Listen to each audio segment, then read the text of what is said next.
So what is it? The goblins have a 1! 4! Oh! Wait, okay. Blast! Intelligent than any of the orcs over here. He's... Actually, he is, so... Father of Dragons. Welcome to GaryCon!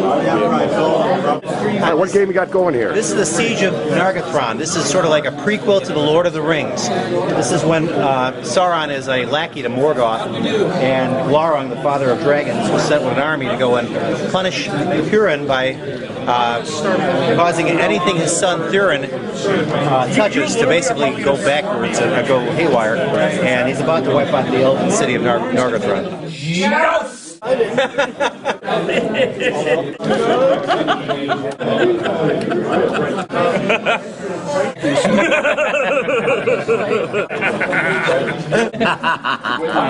Okay, this fighter. 1, 2, 3. Are you spending all your money before the weekend's over? Does it look like I'm talking to a hooker? What's your name? Drew Hunt. And from? From Normal, Illinois, although I just drove here from Delaware. Normal, Illinois? Do you ever get teased because you're at a gaming convention, you're from Normal, Illinois? You know, I get teased in general because I'm from Normal, but not specifically at gaming conventions. In fact, I might not get teased at all at gaming conventions. Do you embrace the term nerd or geek? Sure, I like them both. I'm always working. Gotta work. Here at GaryCon 3, we got some kind of poker game going on. Gary's picture on the card.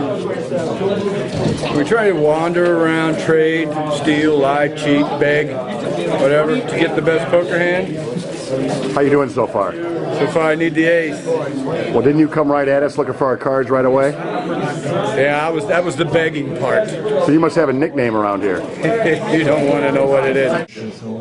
That's this one, right? Center pale versus shield low is, oh, you're unhorsed again! Drat! And you didn't break your shield. Oh, what distance? 33. I think we're a little short. So 33. But it might scatter towards you. Don't worry about the arrow with your name on it. Worry about the one that says to whom it may concern. My name is Bill Casino, and I'm Elisa Gygax's husband. And Oak Hill Cemetery actually is very important to the family because all the Burdicks and the Powells and the Gygaxes are buried right around where we got married, so we felt it was all around family. It's just a fact. I'm dressed in black, Elisa is dressed in black, and here's Gary with his bright shirt on with his Hawaiian tie. My outfit, I made it myself. I'm actually into the Renaissance kind of part of... I made mine too, see? It's a dice bag. Scale mail. Then we had Monopoly, and it had dice. Games with dice I could deal with. What is your most famous game? Probably The Awful Green Things from Outer Space. Interesting title. Yes, well, Tim Kask helped name it. I just called it The Awful Green Things. He put outer space on it, and then he published it in the Dragon magazine.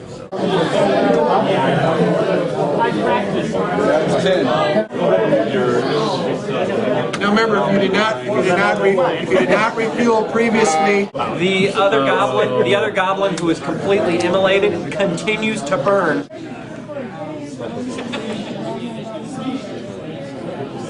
The first time I met Gary was up here in Lake Geneva. Roll then evolved into the chainmail babe for GaryCon. Yes, I guess that would And because gaming is hard work, and it's tiring, and you walk around and it helps wake everybody up. It's like he was just normal every day. Hey, how's it going? Shooting the shit, BSing, like just real down to earth, like that kind of guy. The guy who was sitting at the end of the table, oh my god, he just... Is he funny? Oh yeah, he just made it, well, pretty much my best GaryCon experience so far. We forgot you were on the adventure with us. Greetings, I'm Eric Smith, here at GaryCon 3 to show you how to make absinthe at a convention. What an odd thing to find in a bathroom. It is, but this is where I need to have my cold dripping water. And what you do is you put an ounce of absinthe, and this is Lucent absinthe, which is from France. It's distilled in copper vats that was made by Gustave Eiffel, who made the Eiffel Tower, and it's the only brand that you can buy that has real wormswood in it in America. It's been illegal for 90-some years and only recently has become legal again.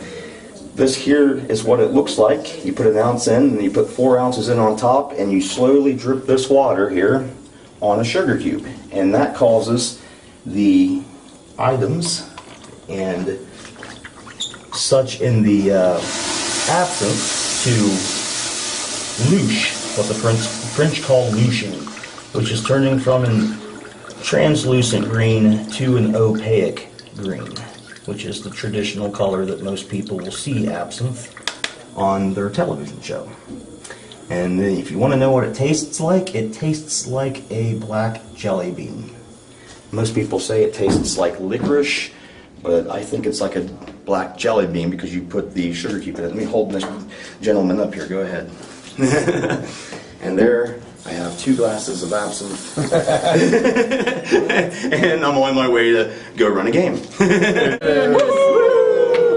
It felt good that you could actually make a difference in the world, and especially for a preteen to teen, you know, when you don't feel like you have any control in life as it is. And here it is, you get to walk to school with this attitude, knowing that, hey, this village was better off because of me. Yeah, it's only a storyline, but the human brain doesn't know the difference between reality and fiction. You'll get the same benefits of balancing your checkbook as you would the national debt.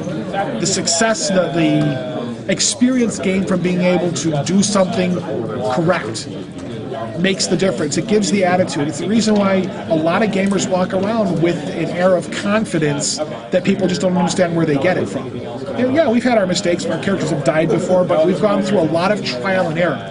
When you're talking a character's death, that's no big deal to pick up and try again. As opposed to real life, you try a career, you fail, most people will buckle under, grab, you know, a recreational pharmaceutical or an alcohol or something to try to cope with it. With gaming, you don't have that personal fallout when you make a mistake. You still have the depression that comes about with, oh man, I spent 20 years on building that character, whatever. But it gives you the get up and do it again attitude that you generally won't get from the people who don't do this stuff. I mean, how many kids do you see, like, we get picked on by the jocks, so we turn around and grab these guns and decide to start shooting people in school? I mean, that's a classic example of an otherwise intelligent person confronted with a physical object that they cannot beat. They're geeks. They can't beat against these jocks, so they default to the only thing that can beat the jock, which is, in this case, the firearms. If these same people had other opportunities in which to test and experiment their intelligence, they could have come up with 1,000 ways to beat these jocks. Fill their car with shaving cream. You know, there's a lot of ways to get back at these people where you don't have to compete with them on the level, on the playing field that they're better at, which is the physical fighting, the sports events, whatever. You know, the jocks today will beat up the kids that are geeks without realizing that these same geeks are the one that's going to be in charge of your house loan, your computer system. You know what I mean? These are the guys that are going to be making or breaking your future while you're making and breaking their high school years, you know? Having fun? Oh yeah, all the time. I'm an old schooler from way back. That Gary got his love of fantasy and his style of writing from his mother, who would read to him very often, and his father, who would tell him fantastical bedtime stories. So he truly had the gift of his parents being very steeped into language and storytelling. So his basis of gaming. He's not he said that if he has to, he will kill him. Show you my power. How did opening the gate tactic work for him? He pulled it off. He launched some arrows, killed some of the people carrying the battering ram, so it didn't advance. More fresh bodies had to come and help pick it up. He closed the gate in time. He hasn't tried it since. And so there's this beautiful sliding scale. If you're really, really good, you have a really high, relatively really high chance of a critical success. If you really, really suck, you have a relatively high chance of fumble. What's your definition of a nerd or a geek? My definition of a nerd or a geek. I think a geek is sort of more of an insult version of a nerd. Like, you might call someone a geek if you were trying to get at them for the same activities you might praise them for being a nerd doing. Like, oh, you're such a physics nerd. That's good. Like a physics geek, no, that's bad. So gaming nerd, good. Gaming geek, bad. Yeah. And definitely not for children because my movies are not cut or edited.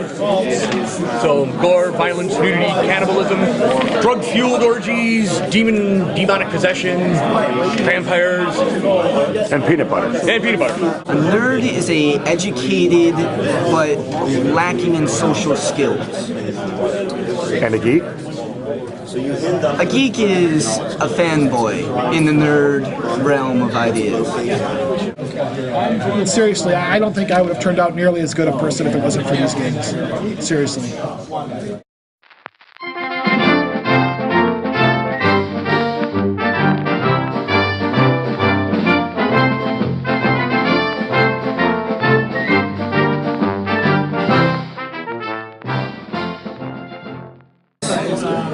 Actually, he is. So, Father of Dragons. Welcome to GaryCon. Hi, what game you got going here? This is the Siege of Nargothrond. This is sort of like a prequel to the Lord of the...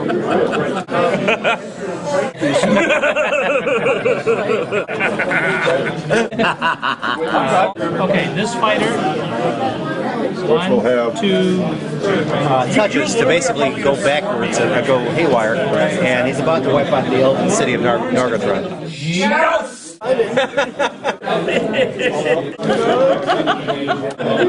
Rings. This is when Sauron is a lackey to Morgoth, and Glaurung, the father of dragons, was sent with an army to go and punish Hurin by causing anything his son Thurin. So what is it? The goblins have a 1. 4. Oh! Wait, okay. Blast! Intelligent than any of the orcs over here. He's